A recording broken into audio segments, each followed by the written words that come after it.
আজকে বন্ধুর কারেন্ট বিলের টাকাগুলো আমি গুইনা দিতেছিলাম। এই তো ওকে আমি টাকাগুলো দিয়ে দিলাম। আর ওর বিল দেওয়া শেষ। তারপর ওর একটা দরকার কাজ ছিল, ওই কাজটা করতে আমরা যাইতেছিলাম এত সুন্দর রাস্তা দেখতে দেখতে।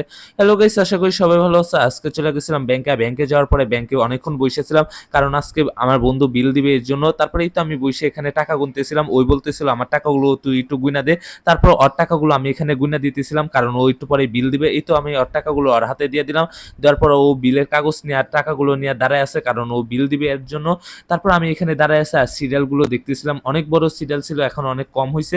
তারপর ওর বিল দেওয়া তারপর ও বিল দিতেছে, আমি এখানে দাঁড়ায় আছি। অবশেষে ওর বিল দেওয়া শেষ, আমরা এখন ব্যাংক থেকে বার হয়ে চলে যাব। তারপরেই তো আমরা সিঁড়ি থেকে নামতেছিলাম, হলো এখন আমরা নিচে চলে যাইতেছি। আর এখন আমরা একটা রিক্সা নিব, কারণ ওর জন্য একটা কি যেন কাজ আছে, ওই কাজটা করতেই যাব।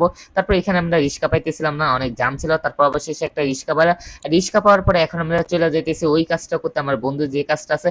আর যারা এখনো ইউটিউব চ্যানেলটা সাবস্ক্রাইব করো না, ইউটিউব চ্যানেলটা সাবস্ক্রাইব করে দাও, আর লাইক কমেন্ট শেয়ার করে দাও। আর এখানে আমাদের একটু জাম বাজছিল, জাম বাঁধার পরে এই তো জামটা ছাড়ার পরে চলে গেলাম আমরা। আর যে কাজটা করতে যেতে ওই কাজটা করতে যেতেছিলাম। আর এত সুন্দর রোদ বার হয়েছে, সকাল তখন 11টা বাজে। আর আজকে অনেক ভালো লাগতেছিল, কিন্তু আবহাওয়াটাও অনেক সুন্দর ছিল। আজকে এই পর্যন্ত, নেক্সট কোনো